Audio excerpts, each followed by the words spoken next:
Let's start with you. It's an incredible story. You found out you had breast cancer and you were pregnant. I mean, we talk about everything everyone goes through battling a disease like this when they're worried about themselves. You're battling for yourself and your unborn child. Take us through that diagnosis and the story. Oh, gosh. It was just a whirlwind to find out, you know, that you have cancer while you're pregnant, especially after losing 4 babies. And we were just settling into the idea of having this baby. It was the longest we've carried any child. I was just devastated. I was like, oh no, this can't be me. But honestly, the baby has been a motivation, and it's kind of like what keeps you going. And when you feel sick or you don't want to eat, it's the baby that you got to eat and you got to get up and exercise for. So it's been a blessing at the same time. You had a series of miscarriages, as you alluded to before that. And so now you're carrying this baby, and all's going well with the baby, and all of a sudden you have to worry about yourself. What was going through your mind when all that hit? My first thought was, you know, am I going to have to choose between me or the baby? And it was just devastating. You know, Dr. Mayer, I have so many questions for you because, you know, when I read this one, it was just, oh my God, I was thinking, you know, the same thing, thinking about the welfare of the baby as well.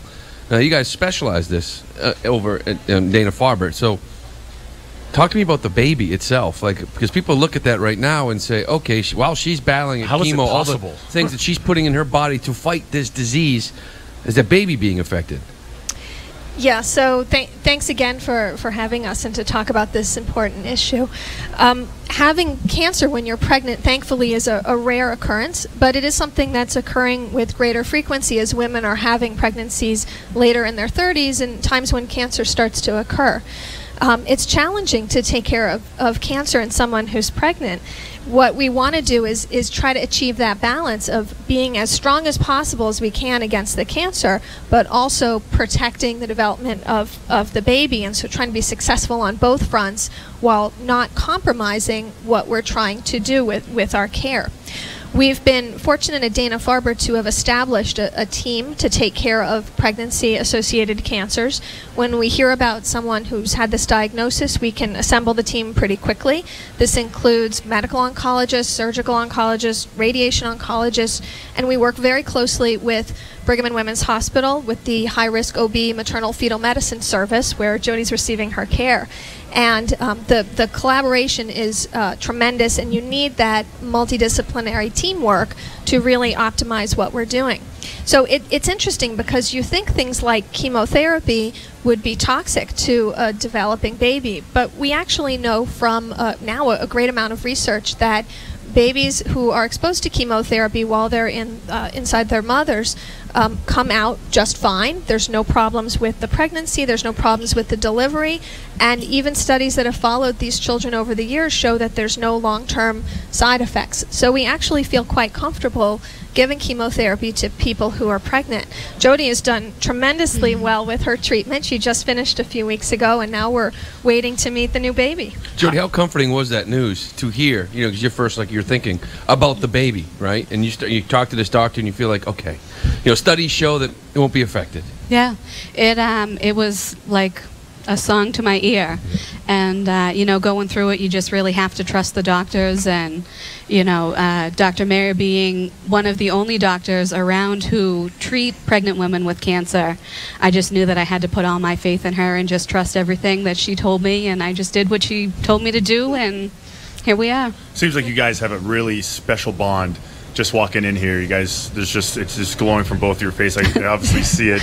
How difficult is it? You said you have to really monitor how much chemotherapy, and there's a lot of people involved that really regulate and decide, okay, too much of this and maybe a little bit of this. I mean, is there a large margin of error for you, or is it small? How does it work? Giving chemotherapy is a pretty precise activity. We actually spend a lot of time at Dana-Farber making sure that we do this in as safe and a controlled way as possible. So every time we treat someone, the dose and the way the medicine is given is done in an extremely controlled manner. So, for Jodi, each time she received treatment, it was exactly calibrated for where she was in the pregnancy and what exactly was going on. So other than the chemotherapy, this is a normal, my back hurts, my feet are swelling pregnancy, right? Yeah. Normal, everything's normal. Yeah. Yelling at your husband, it's all your fault. You did this to me. And how nice is that? How nice is it to hear the word normal? I've got a lot of attention over the last 6 months. Good. Very good. Yeah, Jodi, could you talk a little about the peace of mind you've gotten? Dr. Mayer talked about the team that came together, and every year we go visit down at the Dana-Farber, and we come on the air and talk about this to raise money, and it always amazes me that they have a team for precisely what you're going through. Where if you went just about anywhere else, they'd, boy, how are we going to do this now? She's pregnant. And you go there and they're like, yep, this is what we do. Come on, we'll take care of this. Yeah. How much did that give you peace of mind, especially in those early days of the diagnosis? Oh my gosh, that's what carried me through. I think I called Dana-Farber on a Friday. They had me in there on a Tuesday with a team, and by the time we were done meeting with that entire team, we had a plan set. And again, all my fears were relieved, all my questions were answered, and I left there with a good feeling that, like, all right, we got this. I got my breast cancer under control. I can have my baby, and things are going to be good. Jodi, we talked to a lot of patients, and a lot of them say, it's therapeutic to tell their story and to talk about it. You sort of take it to another level because you have your own blog. I do. Okay, it's Sweet Baby Sour Cancer. Yeah. And it's to kind of help women, right, to read your blog and your thoughts. How important is that for you? It's really turned into something that I never thought that it would be. I just did it for more my amusement and to take up some time. But I've met people all over the world. A lot of women have reached out to me, and I've reached out to them. And it's so scary to hear the words, I have cancer. It just completely turns your life upside down.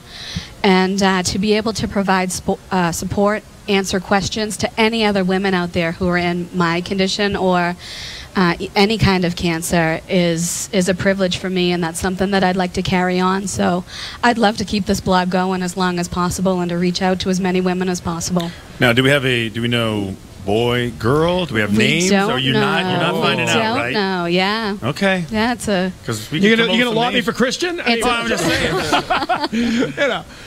Papa Smurf? Lou's nice. Lou's a nice. Lou's a nice. It would have to be Louis. Lewis is a very nice name. Dr. Mayer, it amazes me. I mean, looking at the stats here, 1 in 8 women will be diagnosed with breast cancer at some point. And even in the 14 years we've been doing this telethon, the care has come so far. All of that comes from the research, excuse me, that's going on over there. We talk about the stories of patient care each year while we're here, but none of that care comes without the research. And the government isn't funding the research, and insurance isn't funding the research. So that tote board number behind you right now is what's funding the research. Maybe at this moment you talk to the listeners and just say why it's so important and why that research is so important to what you're doing down the road.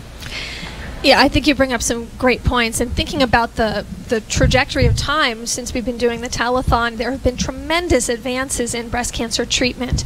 There are brand new medicines that are approved. It seems like every 6 months we have a new medicine that's coming out that's helping women with breast cancer.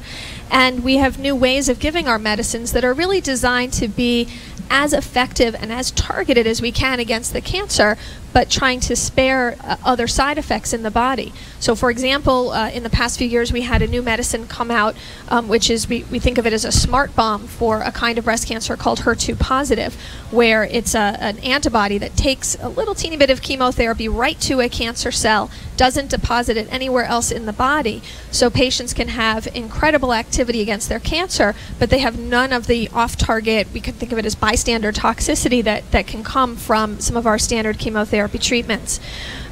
Much of the research is done in collaboration with some of the pharmaceutical companies that make these drugs, but ultimately the work that really discovers these new agents and discovers these mechanisms comes from many of the research labs at academic medical centers. Our labs receive a lot of their grant funding through the government, but also we rely tremendously on this type of philanthropic support. So we really need this. It's our lifeblood to move on to the next advances and the next big steps for our patients. Yeah, I'm not sure people realize that it's almost balanced. balance, right? It's almost 1-to-1, the critical care and the research going on at Dana-Farber, and that takes a ton of money. And I know when we were over there earlier this year, they were talking about the start of the Profile Project, which is really for the first time mapping out everything that every patient there is going through. Are you excited about that? Is that something that might open up some new doors for treatment down the road? Yeah, I think the future of cancer care, what we'd love to see is to meet a patient, to be able to examine their cancer and know every nook and cranny, every intricacy, every weakness of that cancer that we can target, and then put together exactly the right treatment strategy to go after that, that's really personalized and really tailored for that patient. We're just in the beginning stages of being able to do that kind of work, but it's through this kind of support that we're able to lift this off the ground. Now, Jodi, even after the birth of your beautiful baby, your battle still continues. It does. For a while now. Did you think about how maybe that changes? You're battling cancer, right, while pregnant. Now, after the birth of your child, it's just you. But is there a different mindset of now you even feel stronger that you can beat this? Yeah, definitely. I think even once the baby's out, that's going to give me even more of a push to beat this and to stay as healthy as possible, because now I'm a mama and I got to stay alive for this little baby. We thank you guys so much for coming in. It's an amazing story, and we thank you for sharing that story with us, Jodi. We thank you for not having the baby live on the WEINS and Jimmy Fund Radio Telethon. Might have been great for ratings. I'm not sure it's what you really wanted, so we appreciate that. Jodi Killeffer